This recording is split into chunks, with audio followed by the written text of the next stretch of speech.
Magandang buhay sa lahat, ang bagong hula, sa magkasintahang Liza Soberano, and Enrique Hill. Ay tugma, sa estado nila ngayon.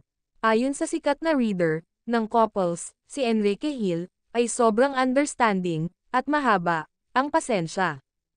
At sobrang niya mahal, si Liza Soberano, their feelings, are mutual. Silang dalawa, ay nagkakaintindihan, at nagsusuportahan. Kabilang na din, ang kani-kanilang pamilya. Ayon pa sa reader, hindi pa kailanman, naghiwalay, ang mag-boyfriend, since naging sila. Parehas din silang nakafocus pa, sa kani-kanilang career, at pamilya. Hindi nawawala ang love nila, sa bawat isa, kahit minsan ay LDR sila. Bukod sa pag-iintindi nila, sa needs ng bawat isa, open din sila, sa lahat ng bagay, na kanilang ginagawa. Suportado din daw sila, ng kani-kanilang, mga kaibigan. Ayon pa sa reader, Enrique Hill wants, Liza, to be stable, career-wise. He will do anything, for Liza. They in love, to each other. They both understand, each other needs, wants, and desire. Their relationship, is more settled.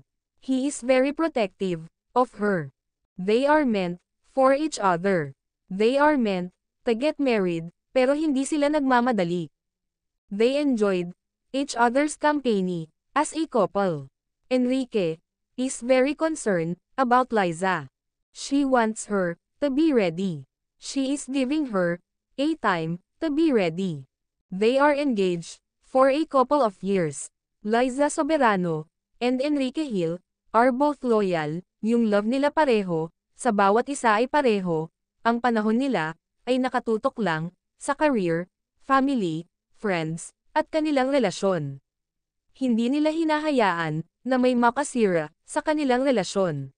Ang couple na ito ay kampante, masaya, at full of love. Ayan na guys, ang lahat ng pagbabasa, sa relasyon ng Lizken, ay tagmang-tugma, sa estado nila ngayon. Perfect couple talaga, Lizken forever.